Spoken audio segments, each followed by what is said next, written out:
I want to start by asking you all to close your eyes. Now, imagine yourself at 5 p.m. Where are you?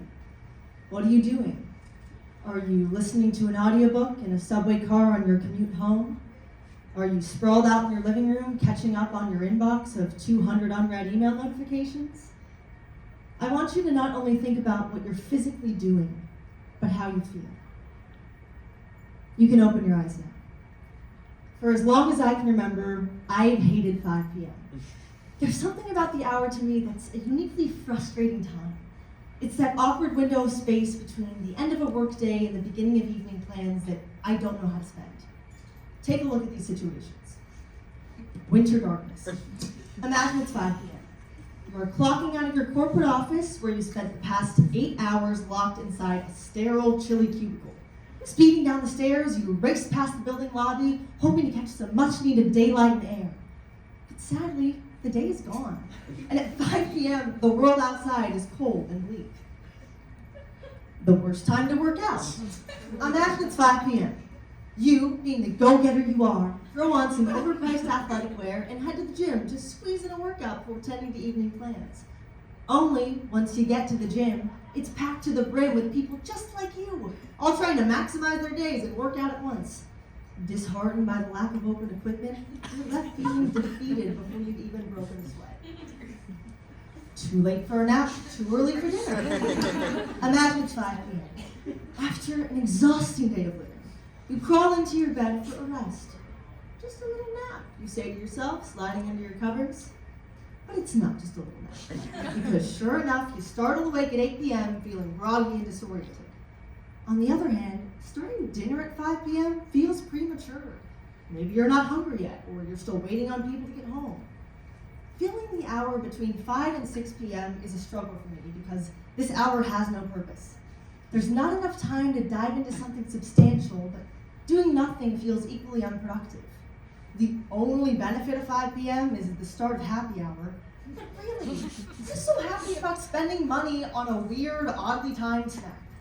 Thus, I propose that the hour of 5 p.m. needs a fundamental restructuring. Don't worry, I've devised a three-pronged plan of action to create lasting change. 1, ban all analog clocks. No one can read them anyway. 2, we remove 5 p.m. from all time zones. The hours of the afternoon would then jump from 4 to 6 p.m. 3, we replace 5 p.m. with 13 a.m., or to be noted as the 25th hour for military time. This would move the extra hour of day into the night because we all need more sleep. I know what you're thinking. This is absurd, right? And while this might temporarily fix 5 p.m., I noticed that the heart of my issue with the hour still remains. As a full-time college senior, taking 9 classes, working 2 part-time jobs, among many other responsibilities, I don't let myself relax. I realize I don't give myself time to just breathe. Just last Monday, I had 2 free hours in my afternoon.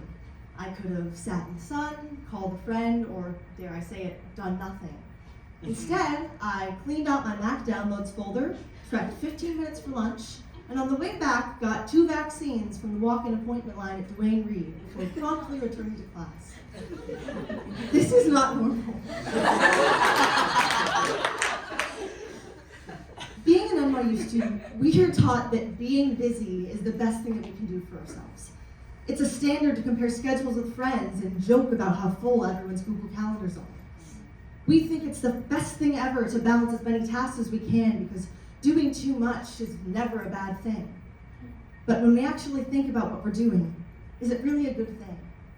I stopped to ask myself if being busy is such a good thing, then when I have time in my day to stop and think, why don't I take it?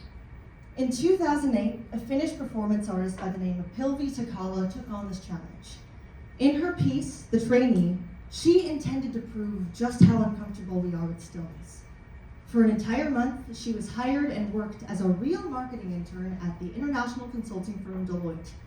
Operating fully undercover as an intern, she pushed her art to the extreme.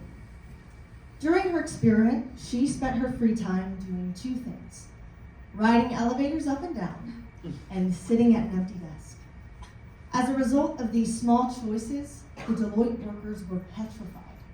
Countless voicemails and emails were sent by fellow employees labeling her as having a mental problem or worrying about the glazed look in her eyes. One employee even marched up to Takala directly to ask if what she was doing was a good way to think. And as ridiculous as these judgments sound, how can we blame them? How can we not lead our lives with the idea that being busy is equal to success? Especially living in such a fast-paced environment like New York City. I feel like constantly I'm trying to chase after something that's never there. And honestly, what is it all for? I've noticed among my own generation, there's a trend that's going around called my 5 to 9 before my 9 to 5.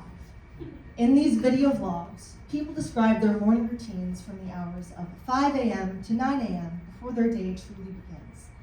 The tasks include making pressed juices, doing 7-step skincare routines, or organizing a color-coded task list to prepare for the day ahead.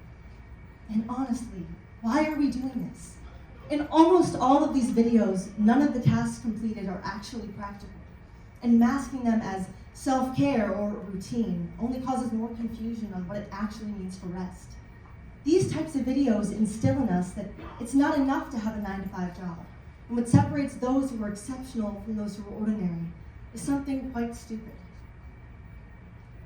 In reflecting on my own life, I've realized that I am the happiest when I am doing nothing, when I am not checking the time, when I'm not planning my next career move, when I simply sit and let myself think is where I find real joy. Catching moments in life where we least expect them is the most precious part of being alive. And if we try to plan and predict everything that will happen in the next day, month, or decade, we will make ourselves miserable. For so long, I thought the answer was to fix 5 p.m., to make it productive, to turn it into something useful. But now I know that the real answer is to let it be exactly what it is, a time to rest, to sit in the beauty of nothing. I want you all to close your eyes again and imagine yourself at 5 p.m. Instead of thinking about where you are going, what's on your to-do list, or what plans you have ahead of you, I want you to stop, take a deep breath, and in the wise words of Maury Schwartz, a former Brandeis sociology professor in one of my favorite books of all time, I want you to ask yourself, why do we find so much comfort in all of this noise? Thank you.